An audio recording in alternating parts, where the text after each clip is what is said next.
ইফালে ৰহাৰ কচুৱাত পথৰ বিধ্বস্ত ৰূপ জৰাজীৰ্ণ পথে এতিয়া উদুঙাইছে উন্নয়নৰ ফপলা স্বৰূপ গৰুবন্ধা বৰাপাম সংযোগী পথে জলাকলাক হৈছে ৰাইজক এজাক বৰষুণত বোকাময় হৈ পৰে পথছোৱা জনপ্ৰতিনিধিক বাৰম্বাৰ অৱগত কৰি কোনো সুফল নোপোৱাৰ অভিযোগ উত্থাপন হৈছে ৰহা সমষ্টিৰ পথৰ জৰাজীৰ্ণ অৱস্থাক লৈ এতিয়া ক্ষোভিত হৈ পৰিছে ৰাইজ আমি দৃশ্যাংশই মুহূৰ্তত দেখুৱাইছোঁ উন্নয়নৰ ফপলা স্বৰূপ আৰু পথৰ বিধ্বস্ত ৰূপে জলাকলাক হৈছে এতিয়া জনতাক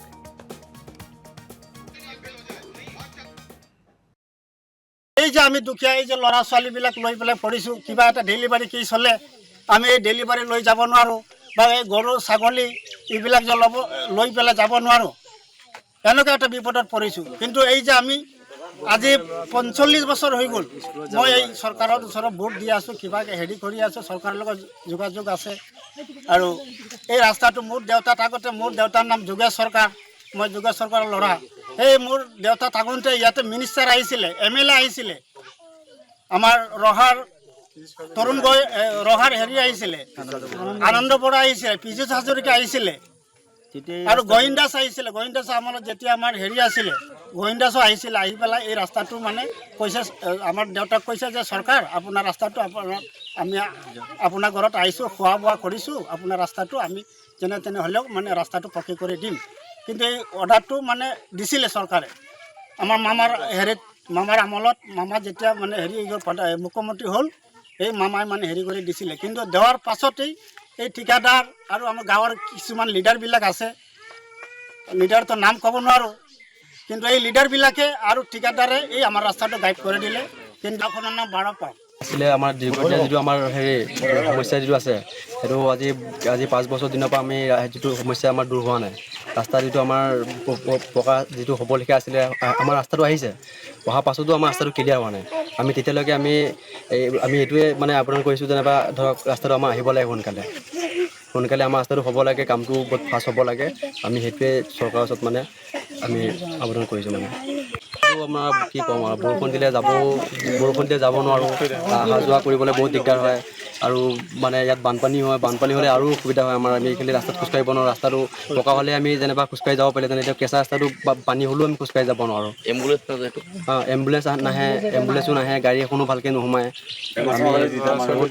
আমি বহুত এইটো সমস্যা আমি ভুগি আছোঁ আমি সেইটো বিচাৰিছোঁ আমাৰ ৰাস্তাটো সোনকালে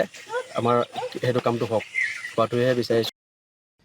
ইফালে নগৰ বেৰাটো বিধ্বস্ত পথৰ বাবে ৰাইজৰ মাজত হাহাকাৰ বোকা পানী গছকি অহা যোৱা কৰিবলগীয়া হৈছে ৰাইজে বোকাময় পথে উদঙাইছে উন্নয়নৰ ফপলা স্বৰূপ বিধায়ক আশ্ৰাফুল হুছেইনৰ বিৰুদ্ধে ক্ষোভ প্ৰকাশ কৰিছে ৰাইজে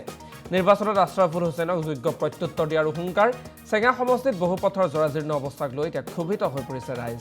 আৰু এই মুহূৰ্তত আমি দৃশ্যাংশ দেখুৱাইছোঁ 5টা বছৰ লুটিপুটি খোৱাৰ অন্ততো এইদৰে আচলতে যাতায়ত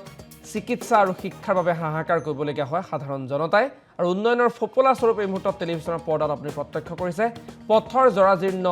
ৰূপে নগৰপেৰাত এতিয়া বিধ্বস্ত কৰিছে স্বাভাৱিক জনজীৱন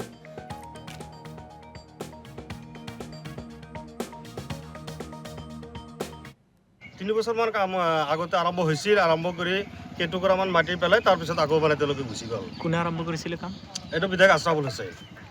হঠাৎ কিয় বন্ধ হ'ল এইটো তেওঁ কমিশ্যন লৈছে কমিশ্যন লৈ পেলাই মানে একেবাৰে বন্ধ কৰি দিলে তাৰপিছত তাৰ কাম হোৱা নাই এইটো যাতায়াত বুলি ক'লে আমি এইটো এনেকুৱা অৱস্থা হৈছে আমি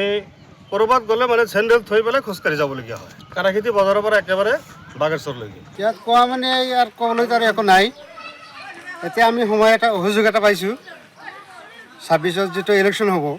সি নিশ্চয় এই ৰাস্তা দি আহিব পাৰিলে আমি সিহঁতক এই ৰাস্তাত নমাই দিম দূৰ কৰিলে নহ'ব কেইগাড়ীমান মাটি পেলাই সি কমিশ্যন লৈ গুচি গৈছে আমি ইয়াত খোজকাঢ়িব নোৱাৰোঁ এতিয়া 3 বছৰ আগতো দূৰ কৰি থৈ গৈছে যিটো লেম্পলেট বনাইছিল সেই লেম্পলেটটো সজাই কাপোৰে যি সেই সকলো লিখি লৈ ফটো মাৰি লৈ গৈছে